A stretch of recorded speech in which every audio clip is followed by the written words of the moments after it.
Personality otak dominan, thinking extrovert. So, kalau anda dah buat test otak dominan Stephen menggunakan 10 sidik jari, 10 cap jari ni, dan anda mendapat hasil test thinking extrovert yang ditulis dengan TE, bermaksud anda ni mempunyai otak dominan di bahagian atas kiri dan lapisan dominan di bahagian luar. Di bahagian luar otak ni lapisan dominan je. Bahagian atas kiri ni membentuk personality thinking, yang mana orang yang banyak berfikir, dan lapisan luar ni memberi drive extrovert, bermaksud drive atau pemandu kecerdasan ataupun pemandu thinking anda adalah daripada luar ke dalam, bermaksud fikiran yang membentuk fikiran lateral thinking. Seorang thinking extrovert ni tak seperti orang thinking introvert yang berfikir dalam bentuk vertikal ke dalam. Orang thinking extrovert lebih berfikir dalam bentuk lateral. Dia lebih suka banyak benda yang dipelajari, dan dia ni suka belajar sesuatu perkara tu sikit-sikit tapi banyak bidang. Pengetahuannya yang sikit-sikit dalam banyak bidang tu membentuk logical quotient. Orang thinking sentiasa mencari data dan fakta untuk menganalisa sesuatu. Sebab tu kalau orang thinking,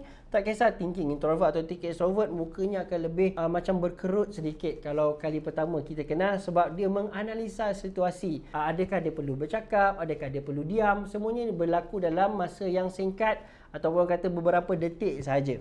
So lateral thinkingnya seorang thinking extrovert ini membentuk pula seorang commander. Dia ni seorang yang mudah menjadi ketua di dalam satu organisasi, dan juga dia ketua yang berbentuk memberi arahan kepada ahli-ahli ataupun orang bawahan di dalam organisasinya. Kelebihan orang thinking extrovert, dia ni mudah menggandakan hasil. Betul, orang thinking extrovert kalau dia dah berjaya dalam satu jabatan, dia mudah duplicate, dia mudah menggandakan kejayaan tu kepada jabatan-jabatan lain. Ataupun kalau dia mempunyai owner satu cawangan, dia mudah menggandakan kepada cawangan-cawangan yang lain. Sebab dia ni suka menggandakan, dan target dia adalah kuasa. Orang thinking extrovert ni dia suka mencari kuasa. Sebab apa? Sebab dia nak mencari kekuatan ataupun satu kedudukan supaya dia boleh buat keputusan. Kerana orang thinking extrovert ni terlalu yakin dengan keputusannya, dan dia yakin yang semua orang dalam organisasi tersebut perlu ikut keputusan seorang thinking extrovert. Sebab tu juga dalam report akan bagi tahu harapan dia adalah mengawal. Dia suka berada in control.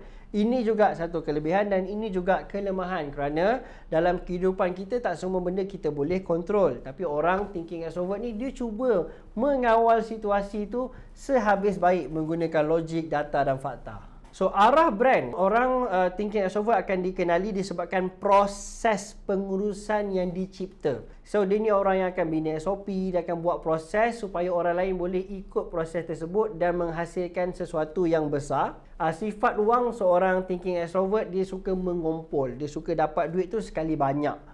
Dia kalau boleh gaji tu dia tak nak sebulan, kalau boleh kumpul terus, bagi banyak terus. Kerana dia yakin dengan kemampuan dia menguruskan, jadi kalau dia dapat banyak, dia yakin dia boleh uruskan dengan lebih baik. Tapi berhati-hati, tidak berlaku dalam semua keadaan. So seorang thinking extrovert, kekuatan fizikalnya, bentuk fizikalnya adalah dengan tulang dan sendi yang lembut yang membentuk flexibility. So berbanding dengan tenaga yang berbanyak, orang thinking extrovert ni tak mempunyai terlalu banyak tenaga sebab ototnya tak terlalu besar, tapi tulang yang besar dan sendi yang besar membentuk flexibility. Jadi dia sesuai bermain sukan-sukan yang memerlukan fleksibel. Seorang thinking extrovert dia terkenal dengan sifatnya yang berfikir secara lateral. Jadi psychometric ni adalah orang yang thinker. Orang yang sangat analytical, orang yang sangat berdaya saing. Dia suka bersaing dengan ketua-ketua kumpulan yang lain ataupun di dalam satu organisasi. Dia suka mencari persaingan. Cuba untuk cari jalan untuk menjadi lebih baik daripada orang lain. So dia seorang yang perancang, tapi berhati-hati orang thinking introvert sama. Dia mudah mempunyai fikiran yang negatif kerana dia mencari logik tu. Dia akan fikir negatif dulu sebelum dia positif. Tapi bila dia dah positif, dia orang yang paling positif.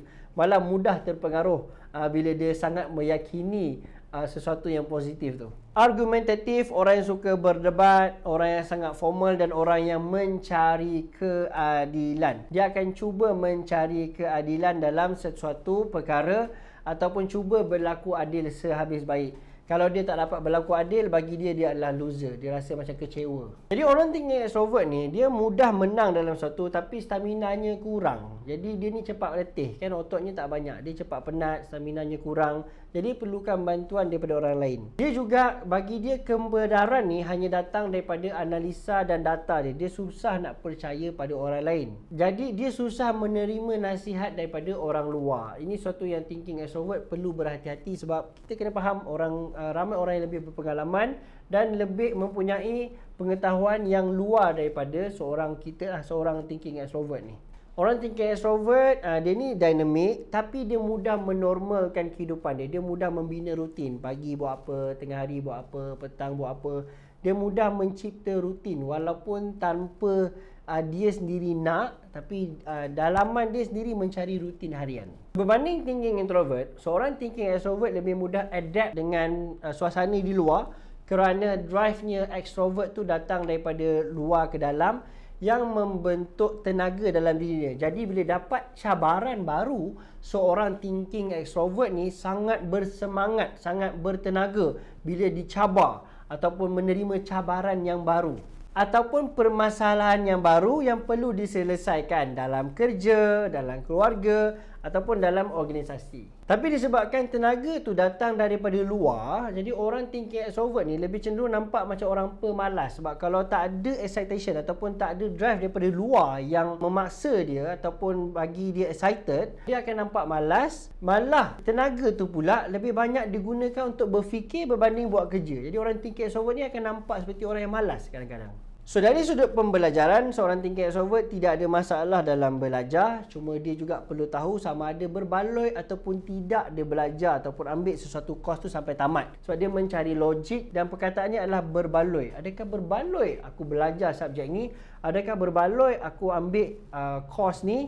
Atau adakah berbaloi aku menguasai bidang ini? Dan disebabkan dia juga extrovert, jadi yang datang drive yang datang daripada luar, dia juga suka bersaing. Dia suka mencari pesaing yang dia nak kejar dalam pelajaran supaya dia ada, orang kata, excited nak belajar tu lebih bila ada orang yang dia cuba kejar dalam pelajaran. Seorang thinking extrovert ni dia dari sudut berbelanja. Kalau dia berbelanja, dia agak kedekut. Tapi pada masa yang sama, thinking extrovert ni juga mudah invest. Kalau dia nampak benda tu macam boleh untung, dia mudah invest. Dekat situ orang thinking extrovert perlu berhati-hati dalam melakukan pelaburan. Sebab kadang-kadang data yang diterima tu bukanlah data yang tepat ataupun data yang terkini. Jadi banyak juga orang thinking extrovert akan mudah rugi kerana terlalu yakin dengan keputusan pelaburan yang dibuat. So dari sudut kejaya, seorang thinking extrovert sangat mudah grab dan melipat gandakan peluang sedia ada. Dan disebabkan dia juga orang yang berkemistri tahta, jadi dia secara tak langsung cuba menjadi yang terbaik dan cuba menjadi ketua dalam sebuah organisasi. Dan itu sangat sesuai bagi seorang thinking extrovert yang berada pada matra positivity. Dan sangat bagus orang thinking extrovert ni sekiranya dia sentiasa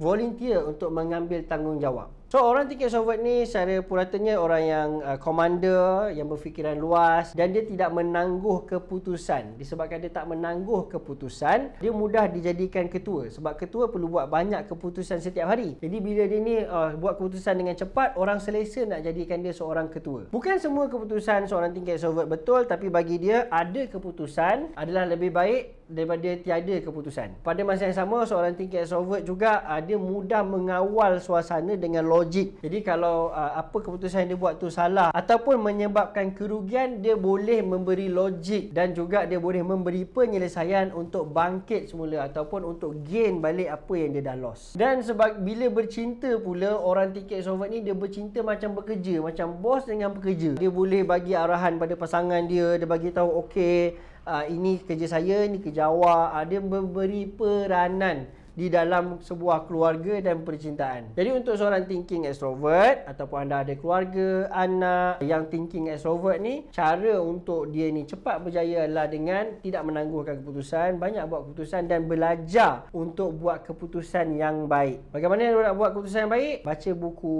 pergi belajar dengan guru-guru pengurusan ataupun decision making class.